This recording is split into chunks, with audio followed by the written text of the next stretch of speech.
I am Yuji, a personal trainer. Today, I will discuss the 7 sins that people who struggle to lose body fat often commit. Even though these could be considered mistakes or errors, I want to refer to them as sins to emphasize their seriousness. I believe that by labeling them as such, it might help you avoid making these mistakes in the future, so I will present this information with a bit more intensity. There are things that you should not do and things that are better left undone. I would like to go through these one by one, starting with the first point. The first issue is that the weight training is too small. Have you considered the size of weight training in relation to dieting? Well, you often see people at the gym who only do abdominal exercises and aerobic exercise before heading home. While aerobic exercise is good on its own, the question is whether they are doing any other significant exercises besides that. If they are not, it becomes a problem. Naturally, exercises like squats, lunges, or back exercises such as deadlift are much more effective for calorie expenditure than just doing abs. Of course, by building such muscles, your metabolism will significantly increase, making it easier to create a body that can lose weight in the future. It's something that should be done across generations, so it's essential to engage in weight training that targets large muscle groups. For example, when it comes to the pectoral muscles, instead of doing dumbbell presses or bench presses, some people might do flies. While flies aren't necessarily bad, if your top priority is to lose body fat, it's better to use a press machine. This way, you can engage more muscles and handle heavier weights, which increases your calorie expenditure. If you want to lose body fat, you don't need to include fly exercises right now. Just focus on press movements, which are also good for the shoulders. Shoulder exercises are important, but you can definitely lift heavier with the shoulder press compared to side raises, so I think it's better to choose that. When deciding which to choose, especially with limited time, it's better to do larger weight training exercises. Also, for women, there are machines for abduction where you open your legs like this, and those are good to do. Well, if you focus too much on large exercises, like the squats I mentioned earlier, you might end up neglecting them entirely and just doing some aerobic exercise instead. It's similar to the situation with abs. I understand the desire to hip up while reducing body fat and tightening the waist. However, the most important thing right now is to prioritize what you want. If your top priority is to lose body fat, then you should concentrate on that. If you have 2 hours to spend at the gym, that's fine. But if it's less than an hour, then you need to focus on your main goal. If you have the opportunity, prioritize and engage in significant exercises. I really want you to do this. The second point is that there should be no days without exercise. In other words, I want you to avoid having days where you don't exercise. No matter what day it is, I want you to make sure to exercise every single day of the week. You might think, I can't find hours to exercise, or that's impossible, but not everything has to be intense or require a lot of time.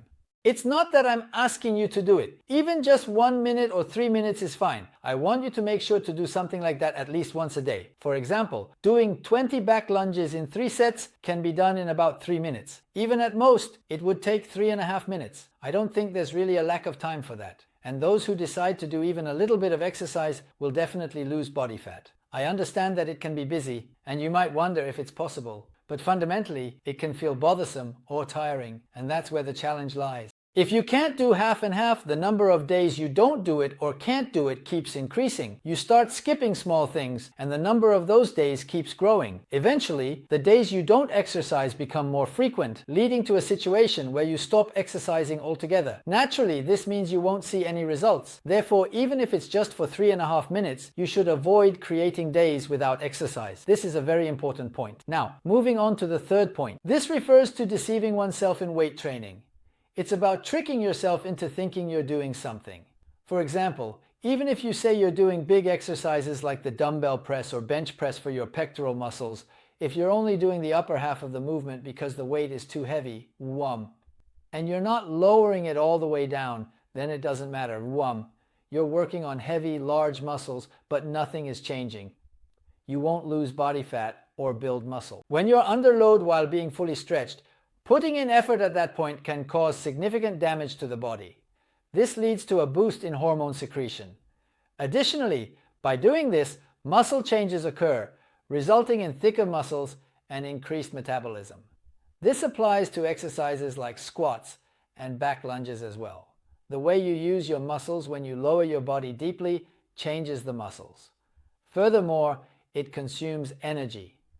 It increases. It definitely increases. Well, basically, the amount of exercise in Osaka is such that it drops below half. Moving twice as much means more exercise volume. Anyway, when it comes to the lower body, it's absolutely easier to lose weight if you lower yourself deeply. So I hope you don't overlook this. And the fourth point is that just because you've exercised doesn't mean it's completely over. What I mean is, okay, you exercise for 30 or 45 minutes. That's fine. It's really good. However, after that, I end up sitting for a long time while working.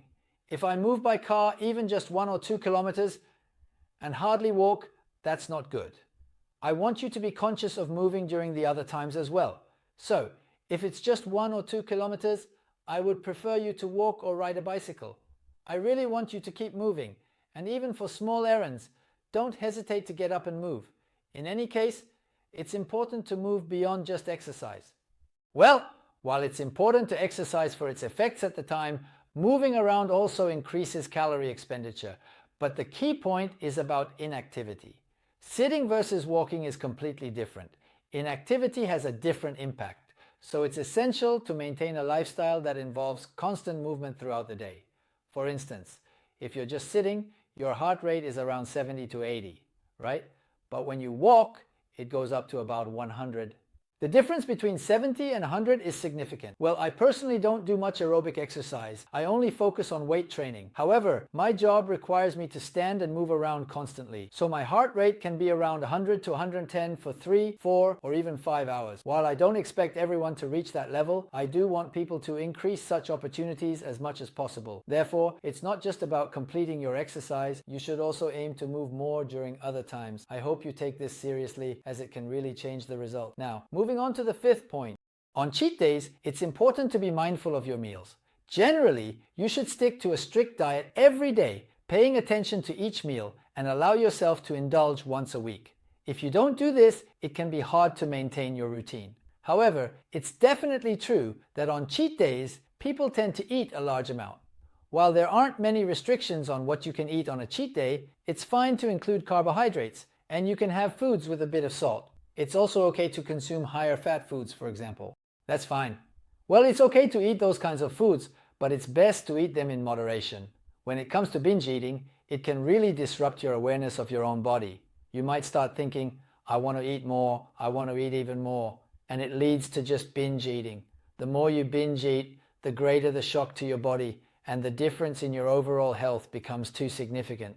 For example, if you consume a little too much fat, or a bit too many carbohydrates, that can still be beneficial for your body. If it's just that much, it's not even worth eating for the body. It's not a huge shock. In fact, that little bit of eating can serve as a moderate stimulus and help prevent a decrease in metabolism. However, binge eating can lead to more binge eating, and because the shock to the body is significant, being overly cautious about meals can feel extremely negative. This can lead to an inability to resist and result in overeating again. Therefore, on cheat days, I recommend not binge eating. Instead, I hope you can eat a normal amount without being overly cautious. That will lead to greater success. Regarding the sixth point, there are times when you might forget about something trivial, like yesterday.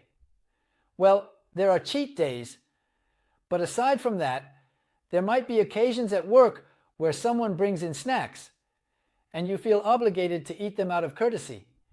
You might end up eating a small treat, but if you completely forget about it, it can lead to serious consequences. If you completely forget and end up eating the same way the next day, it can lead to a cycle. For instance, if you indulge in something sweet like a manju, you need to reduce the carbohydrates in your next meal to match the amount of that manju. While it's necessary to make such adjustments, if you forget about it, the excess will continue to accumulate. It's important to remember that there are various reasons for needing to eat different things, and sometimes things are unavoidable in society. However, you must not forget that. You need to make proper adjustments and ensure that you don't eat the same way again. Please remember that. Now, the seventh and final point is about motivation not lasting. This is something that is often said. People might say, well, Yuji, your motivation doesn't last. They might think I lack strong mental fortitude. But that's not the case. It's not about that. Motivation is about having a clear vision of the body you want to achieve, the one you want to slim down and tone. If you keep that image in your mind and don't forget it, that's enough. Just keep it in your head and that's all you need. You don't need any more motivation than that, especially not the kind that makes you feel like you have to push yourself hard, like in a competition. You don't have to force that kind of energy. There's no need to scold yourself for being lazy. You don't have to say, hey, that's not acceptable, to yourself. I don't need that kind of thing. While I don't need that, on the contrary, when it comes to exercise or diet, I hear people say, that's too difficult for me, or I can't handle that. I also don't need that kind of negative motivation. I want you to forget about those negative thoughts like it's hard, it's tough, or it's impossible. They shouldn't exist at all. So I don't need that kind of high motivation, nor do I need to think about negative things from others. Rather, it's the opposite. Without overthinking it, I just want you to do it as if you were being a bit foolish about it. There's no need to think. If you have already decided to follow a certain diet and do specific exercises, then just do it as planned. You don't need any burning motivation for it, nor do you need any negative feelings at all. Just do it without thinking. That's how I always approach it. I don't think about anything. I just go to the training session and start. Once I start, I gradually feel my body warming up. Once you start, a better version of yourself will naturally emerge, and knowing this, you should just begin. When it comes to meals, instead of thinking about what you dislike or what you want to eat, simply prepare and eat the meals you have decided on without overthinking. Focus only on work-related thoughts. This way, you don't need to worry about maintaining motivation or engage in discussions about whether it lasts or not. Why not just try doing it calmly as it is? This is the most important thing. Are you all not constantly committing these 7 sins? I may have said this in an extreme way, but in reality, this is quite common. So if you pay attention to these points, results will definitely come.